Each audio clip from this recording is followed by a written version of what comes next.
अस्सलाम वालेकुम व्यूवर्स, कैसे हैं आप लोग। This is professor Mohammad Afzal and you people are watching my YouTube channel along with whole of my class. Guys this is first of my lectures के आज मैं क्लास में जो लाइव लेक्चर पढ़ा रहा हूँ वही रिकॉर्ड कर रहा हूँ। मैं स्पेशल से किसी स्टूडियो में नहीं जा रहा, तो मेरी क्लास है। कैमरामैन थोड़ा क्लास भी दिखा दें इसको घुमा के ज़रा। ये this is my class, meet my class. थोड़ा डाउन करें ना, बच्चों के फेसेस भी हैं ऐसे, दूसरी तरफ लाएँ।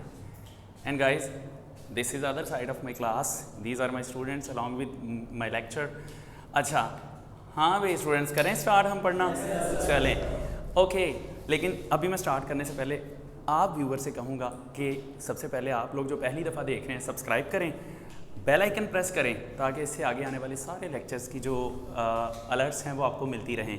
एंड गाइस सारा लेक्चर देखने के बाद अच्छे वाला कमेंट भी करिएगा और मेरी क्लास के बारे में अच्छी बात ज़रूर बतानी है आपने। They are very good students. Anyway हम स्टार्ट करते हैं। आज का जो हमारा आर्टिकल है that is stoichiometry. Stoichiometry okay viewers, stoichiometry guys जो स्टाइकोमेट्री का लफ्ज़ है ना, पहली तो बात है इसकी प्रोनाउंसिएशन क्या होती है, इसको थोड़ा जूम इन कर लेना ना, वो आपको क्लियर नज़र आ जाएगा। अच्छा देखें यार, स्टाइकोमेट्री का जो टॉपिक होता है ना, प्यारे प्यारे कमीने बच्चों, स्टाइकोमेट्री का जो टॉपिक होता है इसका पहले तो हम ये कह लें कि इसको बोला कैसे जाता है। इसको बोलने के तीन तरीके हैं। एक तो स्टाइकोमेट्री कहा जाता है, एक पाइन इनू कहते जे स्टोशोमेट्री, तीसरा तरीका स्टिचोमेट्री भी पढ़ा जाता है। मैंने इसको डिक्शनरी से कंफर्म किया था, उसमें स्टाइकोमेट्री मुझे समझ आया था, लेकिन किसी अंग्रेजी के बंदे ने भी आपको पूछ लवांगे, ठीक है ना, तो उसने कोई नई बात ही बता देनी है। एनीवे स्टाइकोमेट्री, स्टोशोमेट्री, स्टिचोमेट्री, व्हाटएवर आप कुछ भी कह सकते हैं इसको। अच्छा हम थोड़ा इसे आगे चलते हैं। इसका लफ्ज़ी मतलब क्या है? इसका लफ्ज़ी मतलब होता है well calculated. It's means are well calculated. Well calculated, ये ले जी, वेल कैलकुलेटेड मतलब देखिए जब हम कोई चीज़ बहुत ज़्यादा अच्छी तरह से पैमाइश करके कैलकुलेट करके इस्तेमाल करते हैं ना, तो हम कहते हैं जी हम स्टाइकोमेट्री की बात कर रहे हैं। मैं आपको इसकी सिंपल सी डेली लाइफ में से एग्जांपल देता हूँ। फॉर एग्जांपल घर में खाना पकता है, अभी घर जाओगे आलू टींडे पक्के होंगे हैं, बड़े राजी हो गए खाने तुसी, लेकिन ज़्यादातर लोगों को टींडे पसंद नहीं होते। एनीवे व्यूअर्स आपको पसंद है? अच्छा नहीं, चलें कोई बात नहीं, चिकन की बात कर लेते हैं, आलू टींडों की बात नहीं करते, हमें लड़ाई हो जानी अपनी। अच्छा यार घर में लेट्स सपोज आपकी मदर ने चिकन पकाया, ठीक है। अब वो चिकन जो है, चिकन के अंदर जो भी चीज़ें डाली जाती हैं कैलकुलेट करके डाली जाती हैं। फॉर एग्जांपल अगर घर के फैमिली मेम्बर्स 4 हैं तो उसके हिसाब से चिकन पकाया जाएगा। फिर उसके अंदर नमक कितना डालना है, चीनी कितनी डालनी है, खैर आपको तो पूरी तरह पैमाइश करके वो ऐड करनी पड़ती है ना, लेकिन मदर की इतनी प्रैक्टिस हुई होंगी है, इधर उधर वेखदी भी इंज करके सड़ देंदी विच, हांडी दे विच गया नमक, मतलब वो कैलकुलेटेड है। बड़ा कैलकुलेट करके उसमें नमक डालना है, बड़ा कैलकुलेट करके उसमें चिली डालनी है, और वट एवर जो भी मसाले वगैरह डालने हैं ना, वो बड़े कैलकुलेट करके डाले जाते हैं। तो इसको कहते हैं कि स्टाइकोमेट्री है। ठीक बात की समझ आ गई ना स्टाइकोमेट्री की? व्यूवर्स आपको भी समझ आ गई होगी। इसके अलावा देखें लाइफ में हम स्टाइकोमेट्री बड़ी जगहों पे इसका यूज़ करते हैं। फॉर एग्जांपल आप बाज़ार से कोई चीज़ लेने जाते हैं, लेट्स सपोज आप दूध ख़रीदने जा रहे हैं, आपको पता है कि आपके घर के अफराद कितने हैं, या आपने चाय बनानी है तो आपको पता है कितनी चाय बनानी है, तो मैंने कितना दूध परचेज़ करना है, तो ये स्टाइकोमेट्री है। इसी तरह से जब आप चाय बनाते हैं फिर आपको पता होता है आपने दूध कितने लोगों के लिए चाय बनानी है, उस हिसाब से आप चीनी लेते हैं, पत्ती लेते हैं, और उस तरह से आप चाय बनाते हैं। इसके अलावा यार अभी देखें लेट्स सपोज मैं क्लास में खड़ा हूँ, सपोज नहीं मैं सच्ची में खड़ा हूँ अच्छा जी मैं क्लास में खड़ा हुआ हूँ। अब मैं क्लास में, मुझे पता है मेरे क्लास के स्टूडेंट्स की स्ट्रेंथ कितनी है और रूम कितना बड़ा है, मैं कितना ऊँची बोलना है मुझे पता है। ये भी स्टाइकोमेट्री में ही आएगा कि मुझे स्टूडेंट्स का नंबर देख के, क्लास का वॉल्यूम देख के आइडिया होगा कि जी मैंने कितना ऊंची बोलना है। तो ये सारी चीज़ें स्टाइकोमेट्री में आती हैं। अच्छा इसका लफ्ज़ी मतलब फिर हो गया वेल कैलकुलेटेड, ठीक है। ये तो हो गया हमारी डेली लाइफ में से। अब हम इससे आगे चलते हैं तो देखें इसका केमिस्ट्री में फिर क्या मतलब बनेगा। केमिस्ट्री में ये रिलेट किया जाता है बैलेंस्ड केमिकल इक्वेशन के साथ। तो जब हम स्टाइकोमेट्री को डिफ़ाइन करते हैं हम कहते हैं जी एक बैलेंस्ड केमिकल इक्वेशन के अंदर रिएक्टेंट्स और प्रोडक्ट्स के दरमियान में जो क्वांटिटेटिव रिलेशनशिप्स स्टडी करते हैं उसको हम स्टाइकोमेट्री का नाम देते हैं। तो टेंशन नहीं लेनी, मैं इसकी डेफिनेशन बोर्ड पे लिख देता हूँ ताकि खुदा ना खास्ता आप याद भी कर लें। अच्छा यार प्यारे प्यारे कमीने बच्चों, पहली बात ये शॉर्ट क्वेश्चन भी है, डिफाइन स्टाइकोमेट्री। डिफाइन के नाम से ये शॉर्ट क्वेश्चन भी आ सकता है। अच्छा इसकी डेफिनेशन मैं लिख देता हूँ, आपने जस्ट इसकी डेफिनेशन करनी है, इसमें एडिशनल कुछ भी नहीं याद करना। द ब्रांच ऑफ केमिस्ट्री, इसकी डेफिनेशन ऐसे लिखेंगे, द ब्रांच ऑफ केमिस्ट्री, आप लोग यार नोट कर लो साथ साथ, दैट रादर ना भी नोट करें यार, आपकी टेक्स्ट बुक पे है, वैसे आपको नोट करने की ज़रूरत नहीं है, टेक्स्ट बुक के जो है मैंने वही लिखनी है। That tells about the quantitative relationships between reactants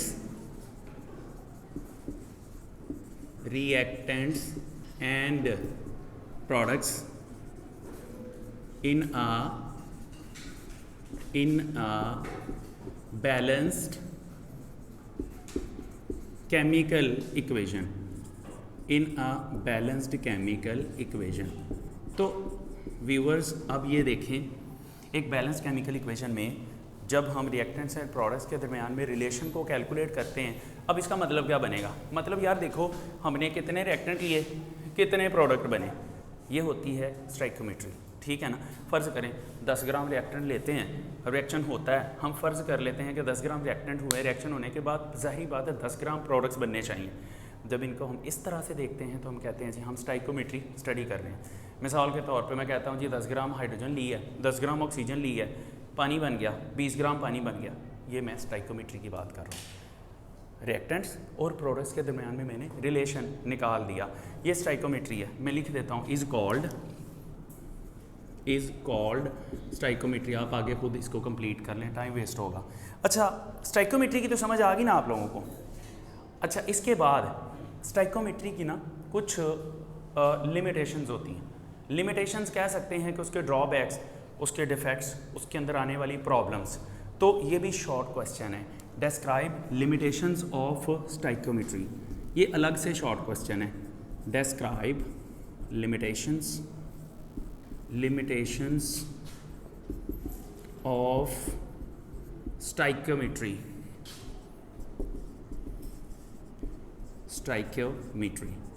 ये इसकी लिमिटेशंस हैं। तो यार आप क्या करेंगे, सबसे पहले अपने लिमिटेशंस की हेडिंग देनी। अच्छा, बाज़ औक़ात ऐसा भी हो जाता है, define stoichiometry and also describe it's limitation, दोनों चीज़ें एक ही शॉर्ट क्वेश्चन में पूछ ली जाती हैं। लिमिटेशंस इसकी बड़ी आसान है यार, मैं लिमिटेशंस की हेडिंग दे देता हूँ, लिमिटेशंस। अच्छा, अब देखें, पहली लिमिटेशन में बता देता हूँ यार, बाज़ औक़ात होता है कि हम रिएक्शन तो लिख देते हैं, हम रिएक्शन की कंडीशंस लिखते ही नहीं। We write down the reaction but do not mention the conditions of the reaction. Condition भी नहीं बताते, रेट ऑफ रिएक्शन भी नहीं बताते। करना आपने बुक से, मैं अभी थोड़ी देर बाद आपको बुक से भी बता दूंगा, लेकिन मैं इधर कुछ हिंट भी लिख देता हूँ अपने ऑनलाइन व्यूवर्स के लिए, ठीक है ना। आप लोगों को मैं बुक से बता देता हूँ। अच्छा देखें, इसकी पहली जो लिमिटेशन है ना, वो लिमिटेशन आएगी कि do not write down, we do not write down conditions and rate of reaction। यार हम conditions and rate of reaction नहीं लिखते। अब conditions और rate of reaction, ये हम इस बात को एक्सप्लेन कैसे करेंगे वो देख लें। फ़र्ज़ करें हमारे पास एक रिएक्शन है, नाइट्रोजन का रिएक्शन हुआ है हाइड्रोजन के साथ। चले मैं ब्लू इंक से लिखता हूँ, नाइट्रोजन का रिएक्शन हाइड्रोजन के साथ होता है। मैं पहले से ही बैलेंस लिख देता हूँ, मैं बैलेंस नहीं करता इसको। देखिए 2NH3 बन गया फॉर एग्जांपल, ये एक रिवर्सिबल रिएक्शन है। अब इस रिएक्शन में हमें इतना तो पता चल गया कि हमारा नाइट्रोजन का 1 मोल हाइड्रोजन के 3 मोल के साथ रिएक्शन करके 2 मोल अमोनिया बना रहा है, ये तो पता चल गया। लेकिन यार इसकी हमने कंडीशन बताई ही नहीं। कंडीशन क्या होती हैं बेटा, जो इस एरो के ऊपर लिखी होती हैं, इस एरो के ऊपर लिखी होती है। मसलन प्रेशर कितना सी, टैंपरेचर कितना सी, आ जड़ियाँ सारियाँ चीज़ां होंदियां ने ना, इन्हों असीं कहने हैं कंडीशंस। फिर उसके अलावा कैटलिस्ट अगर यूज़ हुआ था, कौन सा कैटलिस्ट यूज़ हुआ था ये दसिया ही नहीं उन्हें इस इक्वेशन में, ठीक है ना। लो जी फाइन, उन्हें दसिया नहीं, इसलिए असीं कहने हैं कि इन्दियां कंडीशंस नहीं लिखियाँ।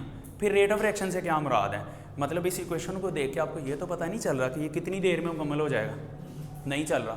या रिवर्सिबल रिएक्शन है तो इसमें इक्विलिब्रियम डेवलप होगा, कितनी देर हो जाएगा, नहीं लिखा हुआ, it's not written in the equation. So ये इसकी एक लिमिटेशन है। ये इसका ड्रॉबैक है कि ये सिर्फ हमें इक्वेशन बताती है, बाज़ औक़ात इक्वेशन की कंडीशंस में नहीं बताती, रेट ऑफ रिएक्शन में नहीं बताती। दूसरी इसकी लिमिटेशन क्या आएगी भाई, दूसरी लिमिटेशन आएगी कि बाज़ औक़ात ना सानू तलीम की कमी है, असी की करने जोड़ा रिएक्शन होंदा ही नहीं असी लिख देने, मतलब हकीकत में वो रिएक्शन होता ही नहीं है। मैं एक मिसाल देता हूँ, ये मिसालें आपने वैसे एग्जाम्पल में नहीं लिखी, मैं समझाने के लिए दे रहा हूँ। लो जी, दूजा पॉइंट जरा बनेगा ना, we can write down equation for a chemical change that does not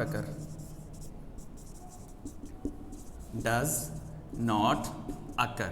मतलब हम ऐसी केमिकल चेंज के लिए भी इक्वेशन लिख देते जड़ी होंदी ही नहीं। फॉर एग्जांपल आप इसको चेक करें, हम कहते हैं जी जिंक का जब रिएक्शन होता है H2SO4 के साथ तो जिंक सल्फेट बन जाता है। ये तो हो गया जी रिएक्शन, ये तो हो जाता है रिएक्शन, चले जी मैं टिक कर देता हूँ। ये हम असल में जब लैब में जाके परफॉर्म करें ना तो ये रिएक्शन हो जाता है, लेकिन यार असी इनू वेख के इनके अर्गा एक होर रिएक्शन लिखने हैं। अब हमारी अकल कहती है कि हो जाएगा, ठीक है, लेकिन केमिस्ट्री कहती है तेरी अकल तो फिटे मुँह नहीं होता।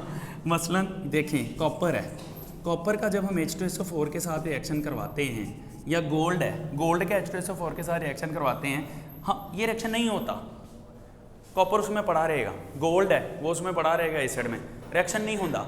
असी लिखना चाहिए तो उतला रिएक्शन वेख के नकल मार के लिख देंगे। हम क्या करेंगे फटाफट, हम ये करेंगे कॉपर सल्फेट बना देंगे, साथ में हाइड्रोजन गैस बना देंगे। इनफैक्ट ये रिएक्शन नहीं होता, असा तो लिख देता है ना, मतलब क्या है, हमें तलीम की कमी है, हम लिख देते हैं।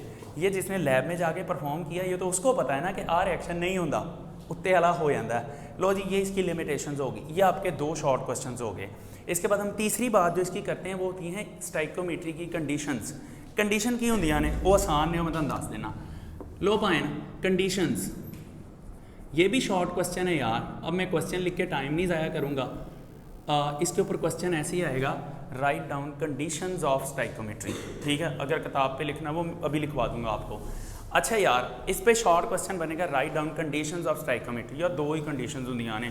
कंडीशंस का दूसरा नाम अजम्पशंस भी है, किताब च नहीं लिखा लेकिन ना अजम्पशंस भी कहते हैं इसको, कंडीशंस या एजम्पशंस। लहाई को एडी सोहनी नहीं मेरी, जिमें दी है चलेगी।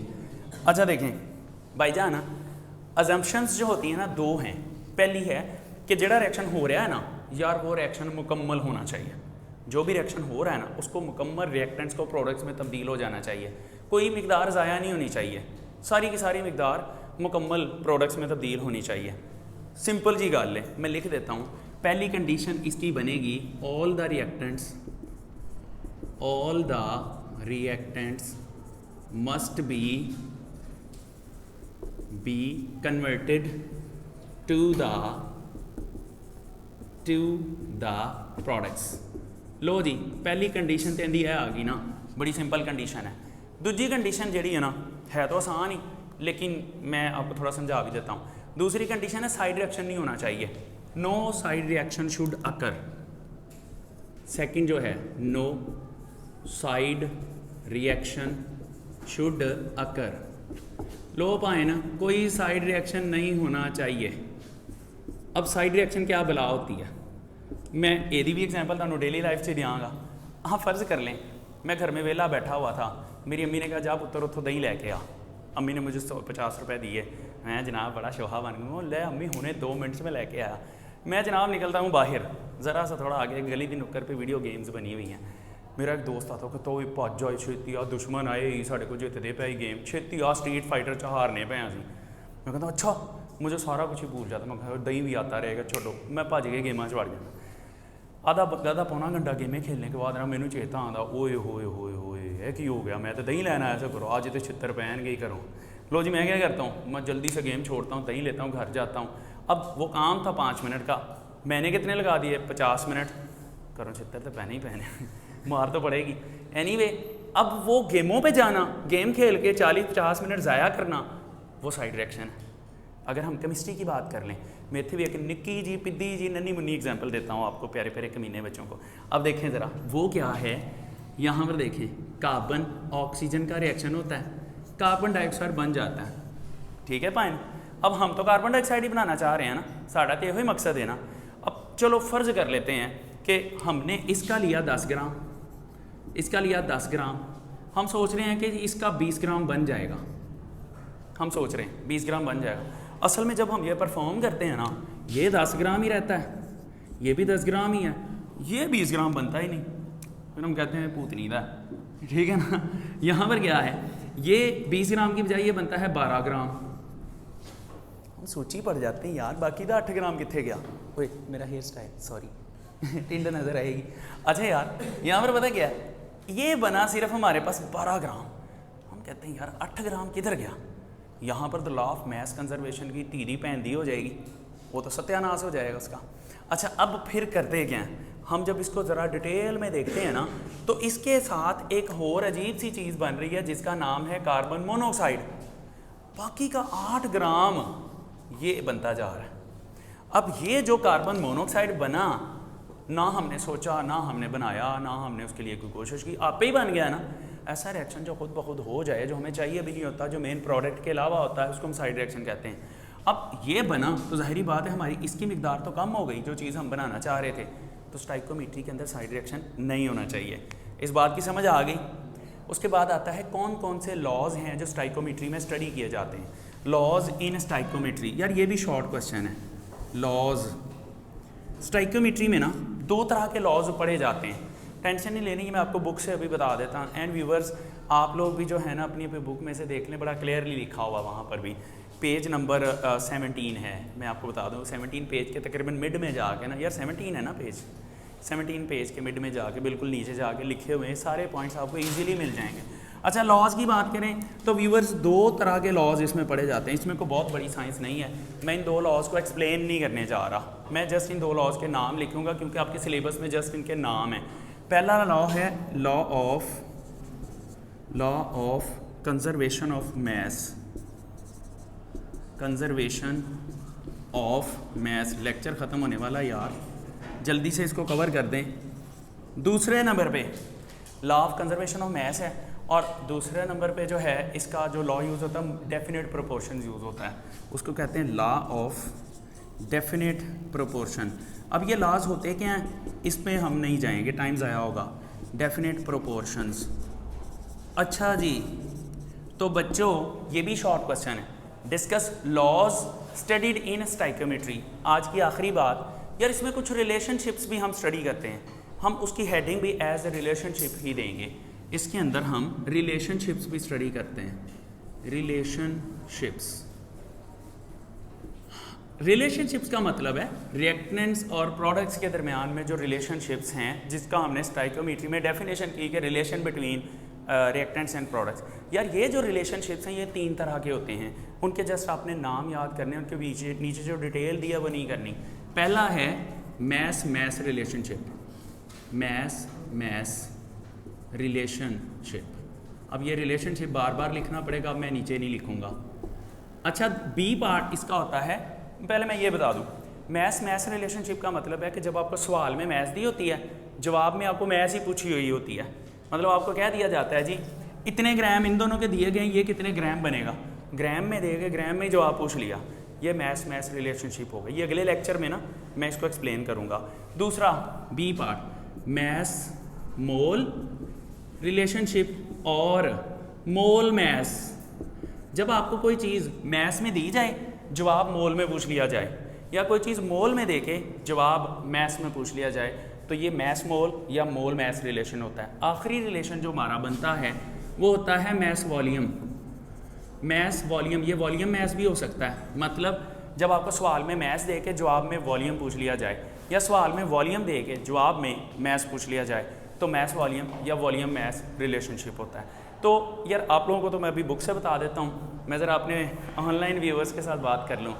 Okay viewers, thank you so much, आप लोगों ने ये इतना बोरिंग लेक्चर पूरे इंटरेस्ट के साथ सुना। यार अजीम लोग हैं आप लोग, सलाम है आपको। एनीवे यार केमिस्ट्री है ही मुश्किल, अब हम क्या कर सकते हैं। जैन भाई आप इसको छोड़े, मेरे पास आएँ।